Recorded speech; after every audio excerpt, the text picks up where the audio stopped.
आप में से कई लोगों का ये कमेंट था, सवाल था कि सर आप इसे हलंत क्यों नहीं बोलते। तो चलिए आज मैं यही बताने आ गया कि इसे मैं हलंत क्यों नहीं बोलता। लेकिन ये जानने से पहले आज मैं थोड़ा सा आप लोगों के लिए एक सरप्राइज लाया हूं। देखिए 3 वाक्य है और वाक्य क्या है, थोड़ी देर रुको अभी तो 4 बज रहा है, इस पर्वत के शिखर ऊंचे हैं, ये लड़का कहां घूम रहा है। ये 3 वाक्य है। जरा आप जल्दी से बता दीजिए कि इस 3 वाक्य में कौन सा वाक्य सही है।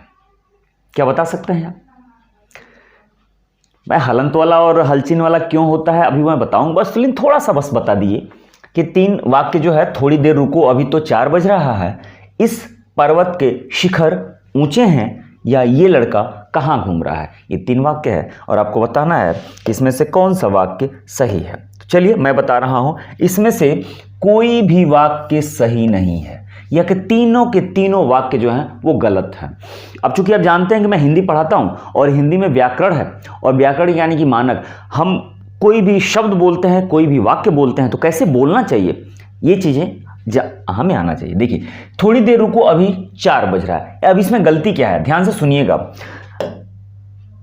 जो समय का बोध होता है तो एक टाइम में एक को छोड़कर सभी समय बहुवचन होते हैं, एक को छोड़कर सभी समय बहुवचन होंगे। यानी कि अभी तो 1 बज रहा है, लेकिन 1 के अलावा 2 बज रहे हैं, 4 बज रहे हैं, 12 बज रहे हैं। तो याद रखिएगा ये जो लिखा है ना कि थोड़ी देर रुको अभी 4 बज रहा है, यही गलत लिखा हुआ है। यहां पर होना चाहिए कि 4 बज रहे हैं। क्या होना चाहिए? 4 बज रहे हैं। तो ये वाक्य शुद्ध हो जाता है, 4 बज रहे हैं। बात समझ में आ गई ना? ठीक। अब ये देखिए, इस पर्वत के शिखर ऊंचे हैं। इस पर्वत, अब एक कोई पर्वत आप ले लीजिए, आप कोई भी पर्वत ले लीजिए। हम लोग कहते हैं ना ये पर्वत, ये पर्वत, ये पर्वत, जैसे मान लीजिए हिमालय पर्वत। बात हम लोग हिमालय पर्वत की करें, ये हिमालय पर्वत है। और ये हिमालय जो पर्वत है, एक बात याद रखिएगा, हिमालय पर्वत में अनेक चोटियां होती हैं, छोटी बड़ी छोटी बड़ी। आप जानते हैं कि एवरेस्ट भी है, उसमें कंचनजंगा भी है, नंदा देवी है, कई सारी चोटियां होती हैं। लेकिन सबसे उच्च यानी कि सर्वोच्च चोटी को शिखर कहते हैं। सबसे ऊंची चोटी को क्या कहा जाता है? शिखर कहा जाता है। अगर ये पर्वत है तो सबसे ऊंची चोटी यानी कि सर्वोच्च चोटी को कहा जाता है शिखर। तो शिखर कोई एक होता है, शिखर कोई एक होता है। तो वाक्य लिखा है कि इस पर्वत के शिखर ऊंचे हैं, तो नहीं, शिखर जब एक ही होता है, शिखर एक वचन होता है, तो होगा इस पर्वत का शिखर ऊंचा है, इस पर्वत का शिखर ऊंचा है। अगर ये कर दें इस पर्वत का शिखर ऊंचा है, तब जाके ये सही हो जाएगा। अब जरा आखिरी पे आ जाइए, लिखा है ये लड़का कहां घूम रहा है। ये लड़का कहां घूम रहा है, अगर किसी लड़के से की बात किया जा रहा है कि ये लड़का, तो फिर ये गलत यहीं पर है। देखिए ये लड़का कहां घूम रहा है नहीं होगा, ये बहुवचन के लिए प्रयोग किया जाता है, और एक वचन के लिए प्रयोग किया जाता है यह। एक वचन के लिए क्या प्रयोग किया जाता है? यह का प्रयोग किया जाता है। एक है तो यह, एक से ज्यादा है तो ये लोग कहां घूम रहे हैं। और एक यानी किसी लड़का की बात करें तो यह लड़का कहां घूम रहा है। बात समझ में आ गई ना? तो ये 3 वाक्य थे, और वाक्य कैसे शुद्ध होते हैं और वाक्य कैसे गलत हो जाते हैं। जनरली बोलचाल की भाषा में देखिएगा, ये लड़का कहां घूम रहा है, हम लोग ऐसे प्रयोग कर देते हैं, लेकिन गलत है। चलिए आइए, खैर बात में शुरू किया था कि थंबनेल में यही था कि इसे लिखा हो जगह, तो इसे मैं हलंत क्यों नहीं कहता, और आज के बाद से आप भी इसे हलंत क्यों नहीं कहेंगे, ये जान लीजिए आज। ठीक है, तो सबसे पहले आइए जानते हैं हल का मतलब। देखिए एक होता है हल और एक होता है हल। ठीक है, दोनों में एक फर्क जान लीजिए, फिर अभी हल अंत पे अभी आ जाएंगे। ये जो हल है, हल का मतलब समस्या का समाधान हो जाता है। जनरली हल का मतलब एक ऐसा साधन या यंत्र जो खेती करने के काम में आता है, तो वो हल आप लोग जानते हैं। लेकिन इस हल का जो मतलब होता है, अर्थ होता है, वो होता है व्यंजन। इसका अर्थ क्या होता है? व्यंजन। तो हल का अर्थ व्यंजन होता है। इतनी बात समझ में आ गई ना? अब हल का मतलब ही व्यंजन होता है, तो एक बात बताइए, अब जब भी लिखा जाए कि को ऐसे लिखा हो, को ऐसे लिखा हो, या को पर ओ की मात्रा ऐसे लिखा हो, या को पर ऐसे लिख दीजिए ऊ की मात्रा लगा करके। अब ये जो आप लिखे हैं तो इसमें स्वर शामिल है, इसमें स्वर शामिल है। तो जब स्वर शामिल है तो आप इसको कैसे लिखेंगे? ये देखिए ऐसे लिखते हैं, ये रहा, ये व्यंजन है। शुद्ध रूप से व्यंजन क्या है? ये व्यंजन है। अब आप इसमें से निकाल करके अलग कर देते हैं और निकाल करके अलग कर देते हैं। ठीक इसी तरह से ये देखिए, ये व्यंजन है, ये व्यंजन है। और व्यंजन जब निकालते हैं तब इसमें देखिए बड़ी ई लगा हुआ ना, तो आप अलग कर देते हैं। ठीक इसी तरह से आप इसमें क्या करते हैं? ये व्यंजन है और आप निकाल के ऐसे कर देते हैं ओ। ठीक इसी तरह से इसको भी कर लें। अब इसको भी ठीक इसी तरह से कर लें। तो आप ध्यान से देखिएगा, ये तो ये हो गया व्यंजन। अब इसे तो व्यंजन कहा ना। अब व्यंजन को प्रदर्शित करने के लिए, व्यंजन को प्रदर्शित करने के लिए आप क्या करते हैं कि अब ये कैसे पता चलेगा कि ये व्यंजन है, यानी कि स्वर रहित या स्वर सहित। अभी तक तो लिखा हो तो इसमें स्वर है यानी कि स्वर सहित, लेकिन स्वर रहित यानी कि शुद्ध रूप से व्यंजन है, वो लिखने के लिए ये देखिए ये लगा दिया।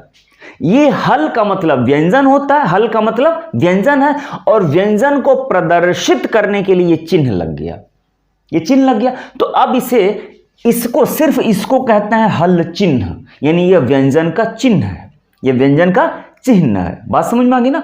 तो हल का मतलब व्यंजन, और उस हल को प्रदर्शित करने के लिए ये एक चिन्ह लगाया, इसको कहा गया हल चिन्ह।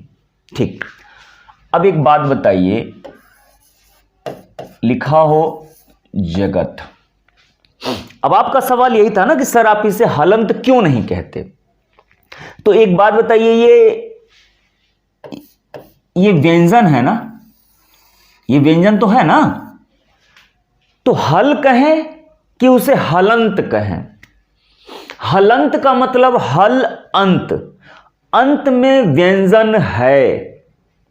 हलंत का मतलब लिखा हो हल अंत, अंत दोनों मिल गया तो बन गया हलंत, यही हुआ ना? तो ये इसे मैं सिर्फ हल कह दूं तो काम चल जाएगा, या हलंत कहें तो काम चलेगा? भाई सीधे सीधे हल कह दें काम चल जाएगा, हलंत कहने की क्या जरूरत है?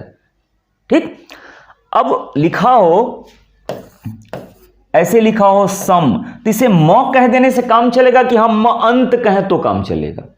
अगर किसी का नाम लिखा हो सूरज, तो इसे ज कह दें तो काम चल जाएगा कि ज अंत कहें तो काम चलेगा? वही चीज वहां पर है, उसको हल अंत में लिखा हुआ है ना, तो हल कह देने से काम चल जाएगा। अब ये व्यंजन है यानी कि लास्ट में हल है, और सिर्फ जब इसकी बात करेंगे तो कहेंगे हल चिन्ह, हल चिन्ह। अब आपका सवाल है कि हलंत कब कहेंगे? तो हलंत तब कहेंगे जब समग्र शब्द को कहना हो कि हलंत वाला शब्द, ये ज अंत वाला शब्द। अब जैसे कई सारे शब्द लिखे हों जिसके पीछे जो तो आप कहेंगे जो अंत वाला शब्द। अब इसको आप कह सकते हैं म अंत वाला शब्द। आप कहते हैं ना आकारांत वाला शब्द, आकारांत वाला शब्द। आप जब लिखा हो आशा, आशा लिखा हो, तो आप इसे आकारांत वाला शब्द कहते हैं, आप इसे आकारांत नहीं कहते हैं। आकारांत वाले ये शब्द हैं। बात समझ में आ गई ना? तो जब आप पूरे शब्द को कहें कि हलंत वाला शब्द, तो ये पूरा का पूरा शब्द बनेगा हलंत वाला शब्द। लेकिन सिर्फ इसको कहना हो तो आप ये हलंत नहीं कहेंगे, आप इसे क्या कहेंगे? हल चिन्ह कहेंगे। तो उम्मीद करता हूं कि मेरी बात समझ में आई ना? जो चिन्ह होता है वो हल का चिन्ह है, तो सिर्फ जब चिन्ह को कहना हो तो हल चिन्ह कहिए, बाकी शब्द के बारे में कहना हो तो आप कहिए ये हलंत वाला शब्द है, हल अंत, यानी ऐसे शब्द जिसके पीछे हल लगा हुआ है, यानी कि स्वर रहित, यानी कि उसके पीछे स्वर नहीं है, तो सिर्फ और सिर्फ उसके पीछे क्या है, हल, यानी हल से अंत होने वाला शब्द तो हलंत कहा जाता है। जबकि बस सिर्फ नीचे जो वो डंडी लटकी हुई है उसको जब बात करेंगे तो वो हल का चिन्ह है, यानी हल चिन्ह कहेंगे, उसे हलंत नहीं कहेंगे। तो उम्मीद करता हूँ मेरी बात आपको समझ में आई होगी, और आई होगी तो प्लीज़ आपसे वही रिक्वेस्ट जो हमेशा करता हूँ कि आप लाइक ज़रूर कर दीजिएगा, कमेंट करके ज़रूर बताइएगा कि मेरी आज की बात आपको कैसी लगी। ठीक है, कमेंट जब करते हैं तो मुझे भी समझ में आता है कि मैं सही बता रहा हूँ, गलत बता रहा। कुछ लोगों के बहुत अच्छे कमेंट आते हैं, कुछ लोगों के ख़राब भी आते हैं, लेकिन कोई बात नहीं, जब कुछ विरोध में आते हैं तभी तो समझ में आता है कि मुझे अपने आप को सही कहाँ करना है, सुधारना कहाँ है। ठीक है, और बड़ा अच्छा बात है वो जरूर बताइए कमेंट करके, अभी जो मैं उसमें 3 वाक्य दिया था वो आपको कैसा लगा, वो सरप्राइज था कि नहीं था। ठीक है, तो चलिए मिलते हैं ऐसे ही किसी मज़ेदार टॉपिक के साथ, वीडियो के साथ। तब तक आप अपना ख्याल रखिए।